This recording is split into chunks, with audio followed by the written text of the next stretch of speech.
بسم اللہ الرحمن الرحیم۔ السلام علیکم ورحمۃ اللہ وبرکاتہ۔ بسم اللہ الرحمن الرحیم۔ عزیز طلباء کرام، ایم اے اسلامیات کے مضمون فقہ و اصول الفقہ کا آج ہمارا سبق نمبر 159 ہے، جس کا عنوان ہے کتاب النکاح کا الباب الثانی، اور انشاءاللہ آج ہم وسبب اختلافہم سے پڑھیں گے۔ تو نئے سبق شروع کرنے سے پہلے ہم پچھلے سبق یعنی سبق نمبر 156 کا خلاصہ دیکھتے ہیں۔ پچھلے سبق میں ہم نے سب سے پہلے عبارت کا ترجمہ اور عبارت کی مختصر تشریح پڑھی تھی، اور مختصر تشریح کے دوران ہم نے آقا اپنے غلام کو نکاح پر مجبور کر سکتا ہے یا نہیں کر سکتا، تفصیلاً اس کے بارے میں گفتگو کی تھی۔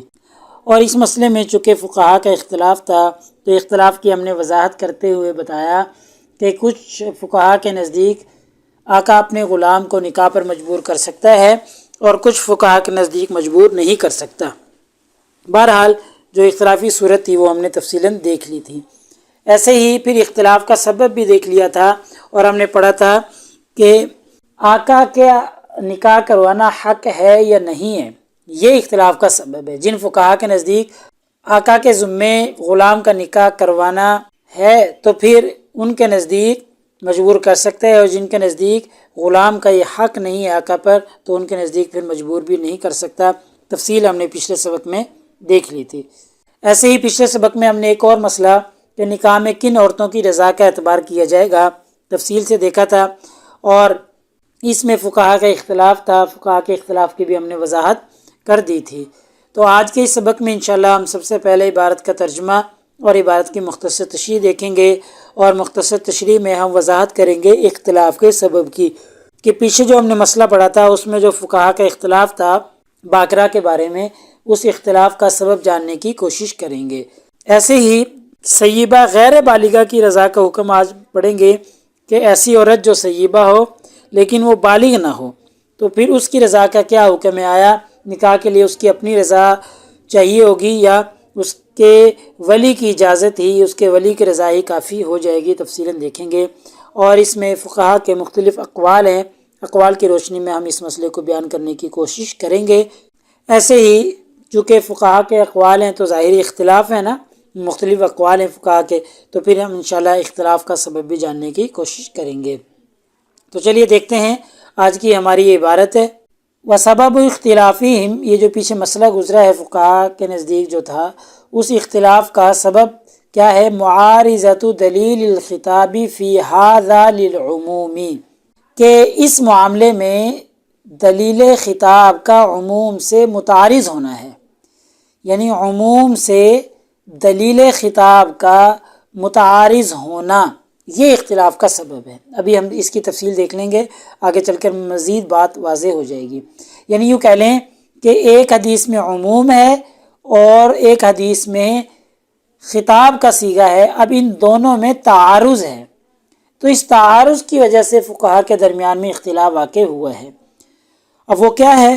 وذالک، وہ یہ ہے کہ انما روی عنہ علیہ الصلاۃ والسلام، کہ جو نبی کریم صلی اللہ علیہ وسلم سے روایت کیا گیا ہے، من قولہ، نبی کریم صلی اللہ علیہ وسلم کے فرمان میں سے فرمان ہے، لا تنکح الیتیمۃ الا باذنہا، کہ یتیمہ جو بچی ہے اس کا نکاح نہ کیا جائے مگر اس کی اجازت کے ساتھ، یعنی اس کی اجازت کے بغیر اس کا نکاح نہ کیا جائے۔ اب یہ حدیث مبارکہ ہے کہ بھئی یتیم جو ہوگی، جس کا باپ نہیں ہوگا، اس کی اجازت کے بغیر اس کا نکاح نہ کرو۔ ایسے ہی دوسری حدیث مبارکہ ہے، تستأمر الیتیمۃ فی نفسہا، کہ یتیمہ بچی سے اس کے بارے میں مشورہ کیا جائے گا، اس کے بارے میں رائے لی جائے گی۔ ٹھیک ہے، اب یہ دیکھیں دونوں احادیث ہیں، اور دونوں احادیث سے ثابت ہو رہا ہے کہ جو یتیم بچی ہے اس کی اجازت لینا ضروری ہے۔ خرجہ ابو داؤد، امام داؤد نے اس کو تخریج کیا ہے۔ والمفہوم منہ بدلیل خطاب، یہ جو دلیل خطاب ہے تستأمر اور تنکح وغیرہ، اس سے یہ ثابت ہوتا ہے کہ ان ذات الابی بخلاف الیتیمۃ، کہ جو باپ والی بچی ہے وہ یتیمہ بچی کے خلاف ہے۔ ٹھیک ہے، سمجھنے کی کوشش کریں کہ دیکھیں اس دونوں روایات میں اللہ کے رسول نے فرمایا کہ یتیم بچی جو ہوگی اس سے اس کے بارے میں رائے لی جائے گی، اس سے اجازت مانگی جائے گی، اس کی رضا کو دیکھا جائے گا۔ یتیمہ بچی کے بارے میں فرمایا۔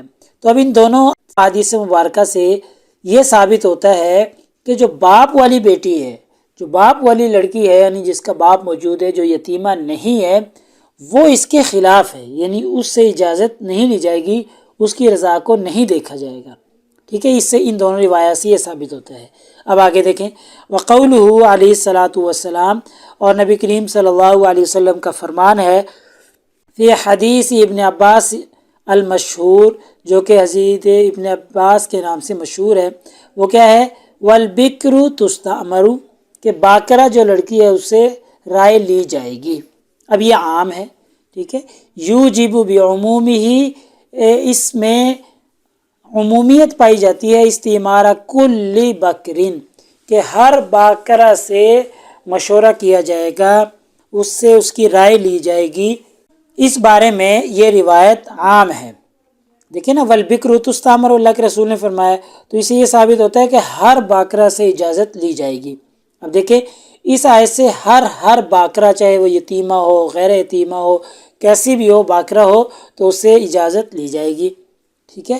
اور جبکہ یہ جو دلیل الخطاب ہے، خطاب کی جو دلیلیں ہیں پیچھے دونوں گزری ہیں، ان سے یہ ثابت ہوتا ہے کہ صرف یتیمہ سے مشورہ لیا جائے گا، یتیمہ کے علاوہ جو باپ والی لڑکی ہے اس سے مشورہ، اس سے اجازت، اس کی رضا کو نہیں دیکھا جائے گا، یہ ثابت ہوتا ہے۔ اب دیکھیں دونوں روایات میں تعارض ہو گیا ہے، ٹھیک ہے، ایک طرف عموم ہے روایت کا اور دوسری طرف دلیل خطاب ہے، تو اب دونوں میں تعارض ہو گیا ہے۔ آگے مصنف کہہ رہے ہیں والعموم اقوی من دلیل الخطاب، اور جو عموم ہے وہ قوی ہے دلیل خطاب سے، یعنی جو یہ خطاب والی دو دلیلیں پیچھے گزری ہیں ان سے زیادہ قوی دلیل یہ ہے عمومیت والی، کہ والبکر تستأمر، یہ والی جس کے اندر عموم ہے، یہ عموم زیادہ قوی ہے۔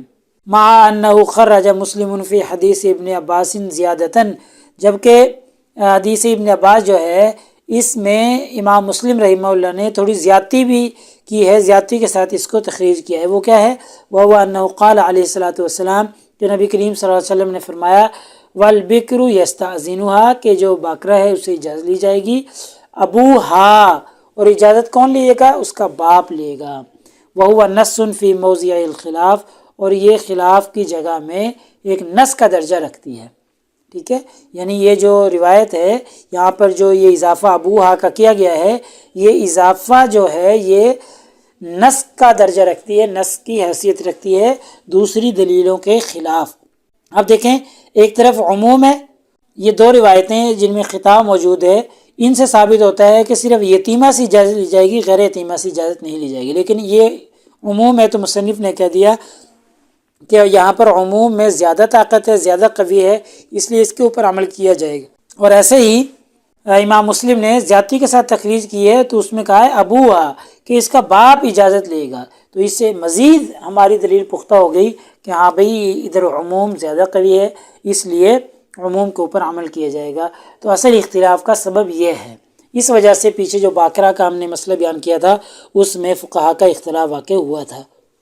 آگے دیکھیں وَأَمَّا السَّيِّبُ، یہاں سے ایک نیا مسئلہ شروع ہو رہا ہے کہ سیبہ الغیر البالغہ، جو غیر بالغہ ہو، یعنی بالغ نہ ہو لیکن سیبہ ہو، تو فَإِنَّ مَالِكًا وَأَبَا حنیفہ، تو امام مالک رحمہ اللہ اور امام ابو حنیفہ رحمہ اللہ قالا فرماتے ہیں یجبرها الاب علی النکاح، کہ اس کا باپ اس کو نکاح پر مجبور کر سکتا ہے، ٹھیک ہے، سیبہ ہو لیکن بالغ نہ ہوئی ہو تو اس کا باپ اس کو مجبور کر سکتا ہے۔ وقال شافعی لا یجبرها، امام شافعی رحمہ اللہ فرماتے ہیں کہ مجبور نہیں کر سکتا۔ وقال المتاخرون، اور جبکہ متاخرین کہتے ہیں ان فی المذہب فی ثلاثۃ اقوال، کہ سیبہ غیر بالغہ کے بارے میں 3 اقوال ہیں۔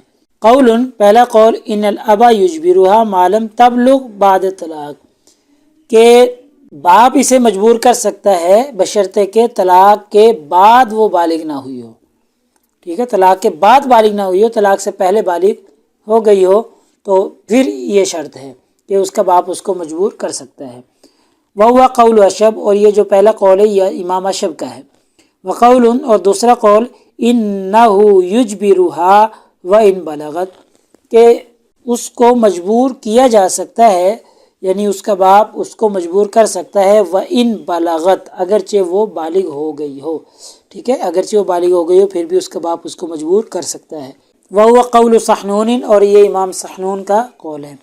وقول اور تیسرا قول انه لا یجبرها کہ اسے مجبور نہیں کیا جا سکتا، وَإِن لَمْ تَبْلُغْ اگرچہ وہ بالغ نہ ہوئی ہو، وَهُوَ قَوْلُ ابی تمام اور یہ امام ابو تمام کا قول ہے۔